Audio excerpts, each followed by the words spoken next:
नमस्कार, hot topic में आपका स्वागत है। मैं हूं अखिलेश शर्मा। बंगाल और केंद्र के बीच टकराव लग रहा है कि अभी लंबा चलेगा। केंद्रीय गृह मंत्रालय ने पश्चिम बंगाल सरकार से चुनाव के बाद हो रही हिंसा पर रिपोर्ट मांगी है। आरोप है कि विपक्षी राजनीतिक दलों के कार्यकर्ताओं को निशाना बनाया जा रहा है। कल भी बीजेपी की ओर से कहा गया था कि उसके कार्यकर्ताओं को न सिर्फ निशाना बनाया गया बल्कि बीजेपी के दफ्तरों में आग भी लगा दी गई। आज ही कोलकाता में बीजेपी कार्यकर्ताओं के घर पर हमले की खबर आई। कल शुभेंदु अधिकारी की कार पर नंदीग्राम में हमला भी हुआ था।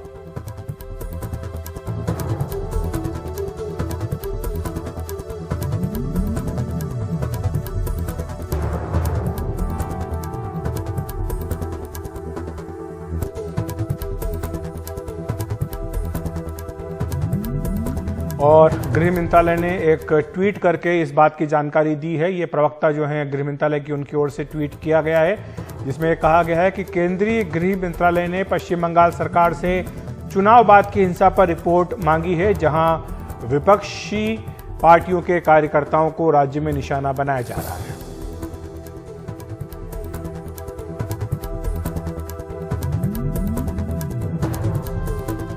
ये जो तस्वीरें आप देख रहे हैं, ये वो हिंसा की तस्वीरें हैं जो लगातार अलग अलग हिस्सों से, राज्यों से आ रही हैं। इन तस्वीरों में साफ दिखाई दे रहा है कि जो विक्ट्री प्रोसेशन है, विजय जुलूस है, उसके बाद बीजेपी के कार्यकर्ताओं को कई जगहों पर निशाना बनाया गया है।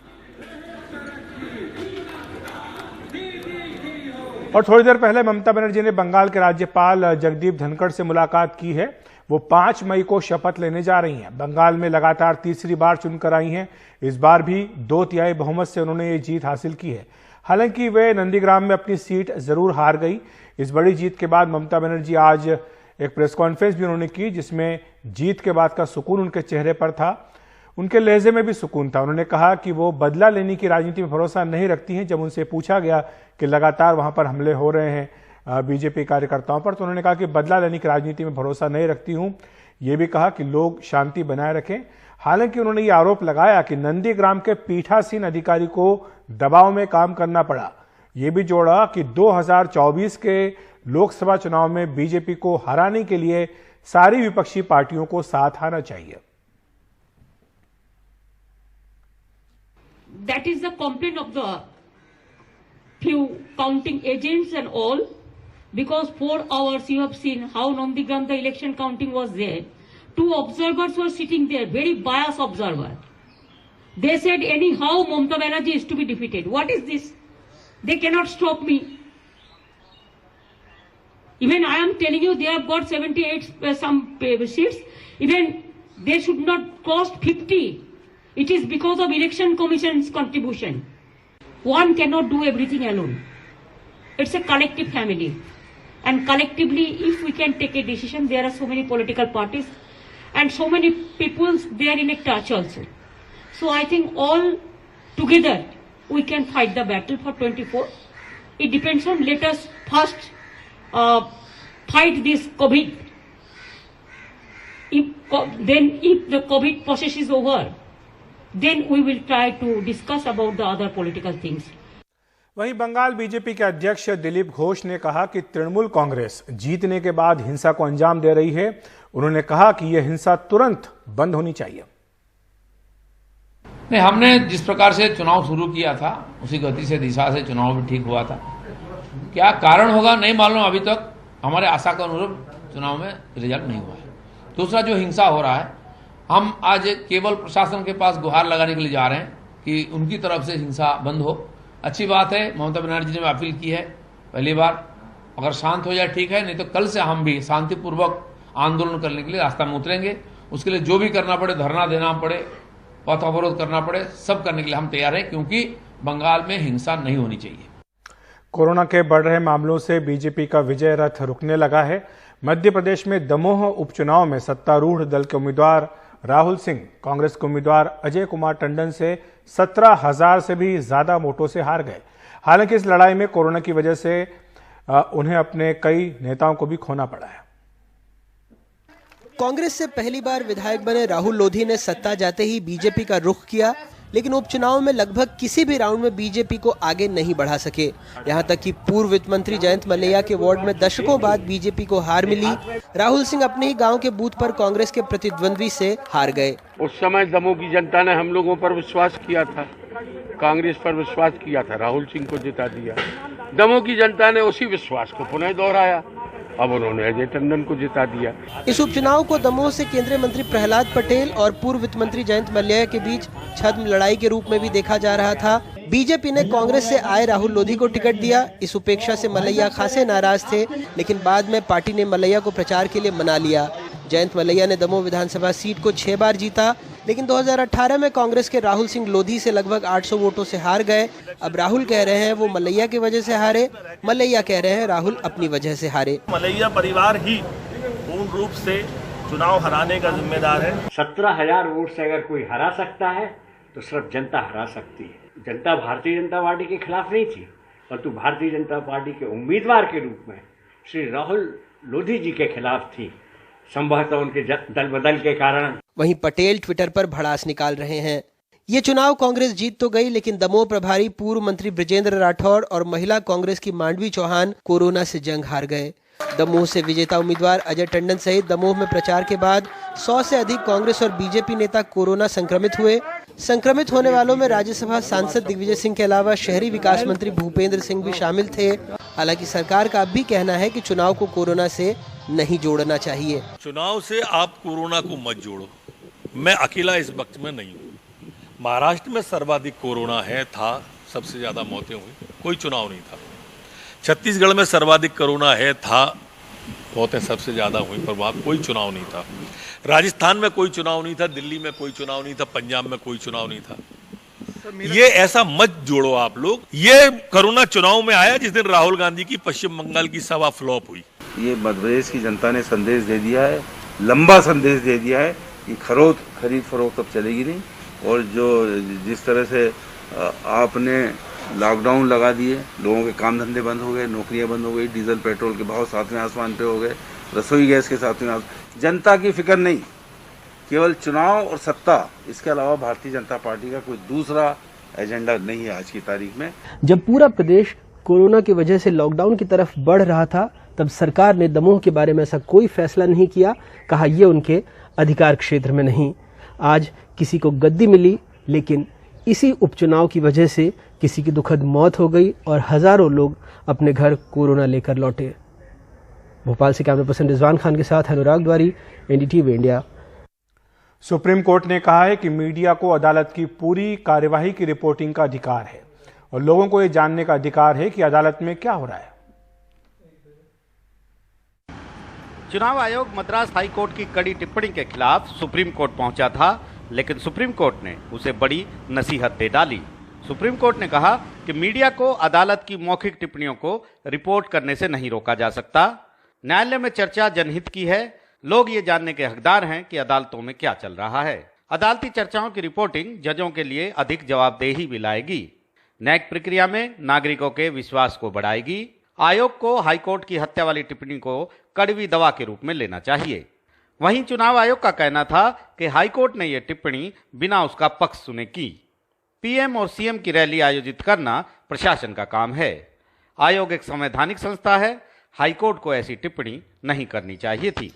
सुप्रीम कोर्ट ने कहा कि वो हाईकोर्ट को टिप्पणी करने से रोककर हतोत्साहित नहीं करना चाहते, लेकिन एक संतुलन होना जरूरी है।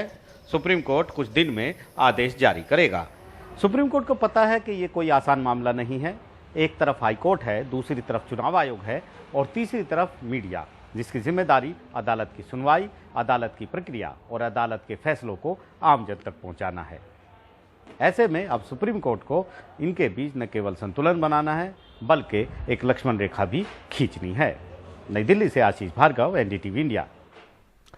प्रधानमंत्री नरेंद्र मोदी ने देश भर में ऑक्सीजन की उपलब्धता, साथ ही मेडिकल कर्मियों की संख्या बढ़ाने के लिए कई अहम फैसले किए हैं।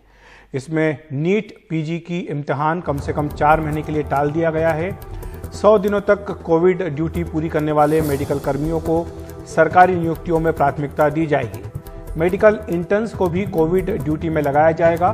कोविड के हल्के मामलों में एमबीबीएस के फाइनल ईयर के छात्रों को टेली कंसल्टेशन और निगरानी के लिए लगाया जा सकता है। 100 दिन का कोविड ड्यूटी पूरी करने वाले मेडिकल कर्मियों को विशिष्ट प्रधानमंत्री कोविड राष्ट्रीय सेवा सम्मान दिया जाएगा।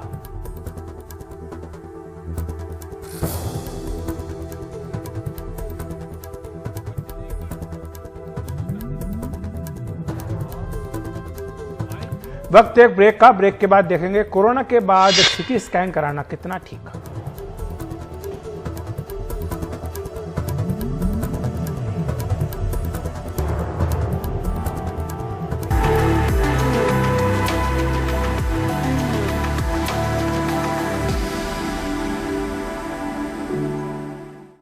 देश भर में कोरोना के मामले लगातार बढ़ रहे हैं। पिछले 24 घंटों में 3,68,000 से ज्यादा मामले सामने आए हैं। वहीं पिछले 24 घंटों में 3,417 मरीजों की मौत हुई है। कल के मुकाबले आज देश में कोरोना के मामलों में करीब 24,000 की कमी आई। वहीं देश में सक्रिय मामले करीब 34,13,000 हो गए हैं। जहां तक देश में संक्रमण दर का सवाल है, कल देश भर में कोरोना संक्रमण दर 24% रही।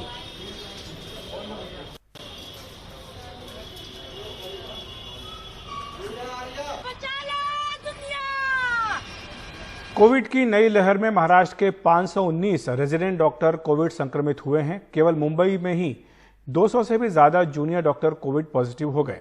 वहीं महाराष्ट्र में तीसरी लहर की आशंका के बीच बच्चों के लिए भी कोविड वार्ड बनाए जा रहे हैं।